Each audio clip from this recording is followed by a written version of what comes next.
कथा श्री प्रेमनिधि जी मिश्र की। श्री प्रेमनिधि जी मिश्र श्री विट्ठल नाथ जी के शिष्य थे। आप महान प्रेमी संत थे और आगरे में रहते थे। आप बड़े सुंदर भाव से श्री श्याम बिहारी जी की सेवा पूजा किया करते थे। नित्य कुछ रात रहे ही श्री ठाकुर सेवा के लिए आप श्री यमुना जी से जल लाया करते थे। एक बार वर्षा का मौसम था। अधिक वर्षा के कारण जहां तहां सर्वत्र रास्ते में कीचड़ हो गई। तब आपको बड़ी चिंता हुई कि श्री यमुना जल कैसे लाएं। आपने अपने मन में विचारा कि यदि अंधेरे में जल लेने जाऊं तो कीचड़ में फंसने का भय है, और यदि प्रकाश होने पर जाऊं तो आने जाने वाले लोगों से छू जाऊंगा, ये भी ठीक ना होगा। अंत में सोच विचार कर निश्चय किया कि अंधेरे में ही जल लाना ठीक है, क्योंकि उस समय किसी से छूने का डर नहीं रहेगा। जैसे ही आप दरवाजे के बाहर निकले तो आपने देखा कि एक सुकुमार किशोर बालक मशाल लिए जा रहा है।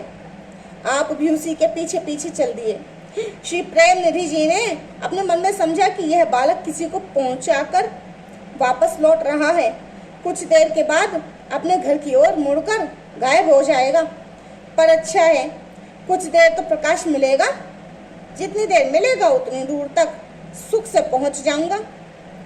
इस प्रकार आप सोचते ही रहे, परंतु वह बालक किसी दूसरी ओर न मुड़कर यमुना जी के किनारे तक आया। इससे इनके मन में बड़ा आश्चर्य हुआ और मशालची लड़की में ही मन को लगाए हुए आपने श्री यमुना जी में स्नान किया, परंतु इनकी बुद्धि को उसके रूप में अपनी ओर खींच लिया था। स्नान के बाद जल से भरा घड़ा जैसे ही आपने अपने सिर पर रखा, उसी क्षण पहले की तरह वह बालक फिर से आ गया और फिर आप उसके पीछे पीछे चले। जैसे ही आप अपने घर के द्वार पर पहुंचे, वैसे ही वह मशालची लड़का गायब हो गया। अहो प्रभु ने ये क्या किया? ये बालक कहाँ गया? कौन था? उसे पुनः देखने के लिए आप आतुर हो गए और आपके नेत्रों से आंसुओं की धारा बह निकली। श्री प्रेमनिधि जी बहुत ही अच्छी कथा कहते थे, प्रभु के स्वरूप को दर्शा देते थे। उससे श्रोताओं के मन को अपनी ओर खींचकर उसमें भगवत भक्ति के भावों को भर देते थे। यह देखकर दुष्टों के हृदय में बड़ा ही दुख हुआ। ईर्ष्यावश उन्होंने बादशाह को सिखाया। शिकायत करते हुए उन्होंने कहा कि प्रेमनिधि के घर में अच्छे अच्छे घराने की बहुत सी औरतें हर समय आती जाती रहती हैं। यह सुनकर बादशाह क्रोध से जल उठा। उसने अपने सिपाहियों को आज्ञा दी कि प्रेमनिधि को फौरन पकड़ कर लाओ।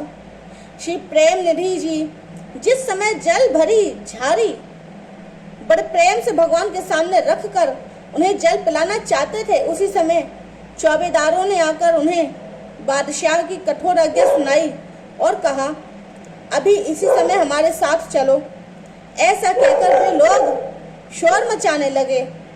तब भगवान को जल पिलाए बिना ही श्री प्रेमनिधि जी बादशाह के समीप गए। उसने इनसे पूछा, कहो क्या मौज बहार है? तुम स्त्रियों के साथ प्रसंग करते हो? हमारे राज्य में ऐसा अन्याय? ये सुनकर आपने कहा, मैं संसारी विषयों की बात न कहकर भगवान श्री कृष्ण की ही कथाओं का वर्णन करता हूँ। जिन स्त्रियों या पुरुषों को कथा अच्छी लगती है वे आकर कथा में बैठते हैं। जो किसी कथा रूपी तीर्थ में श्रोता को डांटे, फटकारे या निकाले अथवा उनको बुरी निगाह से देखे तो उसे बड़ा भारी पाप लगता है।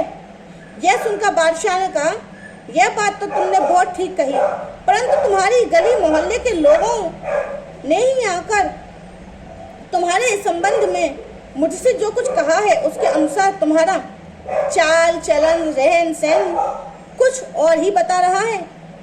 यह कहकर बादशाह ने चौबेदारों से कहा, तब तक इन्हें हवालात में बंद कर दो। अच्छी तरह जांच पड़ताल के बाद मैं फैसला करूंगा। ऐसी आज्ञा पाकर सिपाहियों ने इन्हें ले जाकर कैद खाने में बंद कर दिया। भक्तवश श्री प्रेमनिधि जी को कैद खाने में बंद करवाकर बादशाह उस रात में जब सोया तो श्री बिहारी जी उसके इष्ट मोहम्मद साहब का भेष बनाकर स्वप्न में उससे कहा, मुझे बहुत जोर की प्यास लगी है। बादशाह ने कहा, आप खाने में जाकर पानी पी लीजिए। यह सुनकर प्रभु बहुत रुष्ट हुए और बोले, वहाँ कोई प्रेमी भक्त है जो मुझे प्रेम से पानी पिलाए। जब बादशाह ने कुछ उत्तर नहीं दिया तब भगवान जोर से उसे डांटते हुए बोले, अरे मूर्ख, तूने मेरी बात नहीं सुनी। बादशाह ने कहा, जिसे आप आज्ञा दें वही भाग्यशाली पानी पिलाएगा। पुनः प्रभु ने कहा, उसे तू कैद खाने में बंद कर रखा है। यह सुनकर बादशाह घबराया और डर गया। उसके हृदय में प्रेम निधि जी के प्रति सद्भाव बढ़ गया और वह सोए से जाग गया। उसी समय रात को ही बादशाह ने दास दासियों को आज्ञा दी कि शीघ्र श्री प्रेम निधि जी को कैद खाने से छुड़ाकर लाओ।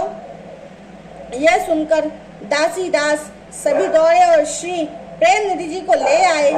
इन्हें देखते ही बादशाह इनके चरणों में गिर पड़ा और रोते हुए बोला, साहब प्यासे हैं, आप अभी ही जाकर उन्हें पानी पिलाइए। वे किसी दूसरे के हाथ से पानी नहीं पिएंगे। आप पर बहुत ही प्रसन्न है। ठाकुर जी की सेवा के लिए आप मुझसे देश, गांव तथा इच्छा अनुसार धन ले लीजिए। सर्वदा अपने प्यारे प्रभु की सेवा में लगे रहिए। अब आपको कभी कोई कष्ट मैं न दूंगा। श्री प्रेम निधि जी ने कहा, मैं सदा अपने प्रभु में मन लगाए रहता हूँ। धन पाकर बहुत से लोग नष्ट भ्रष्ट हो गए हैं, अतः मैं कुछ भी न लूंगा। बादशाह ने मशालचियों के साथ उसी समय श्री प्रेम निधि जी को घर भेज दिया। श्री प्रेम निधि जी ने घर जाकर के स्नान किया और श्री बिहारी जी को जल पिलाकर उन्हें प्रसन्न किया तथा स्वयं भी कृपा का अनुभव करके प्रसन्न हुए।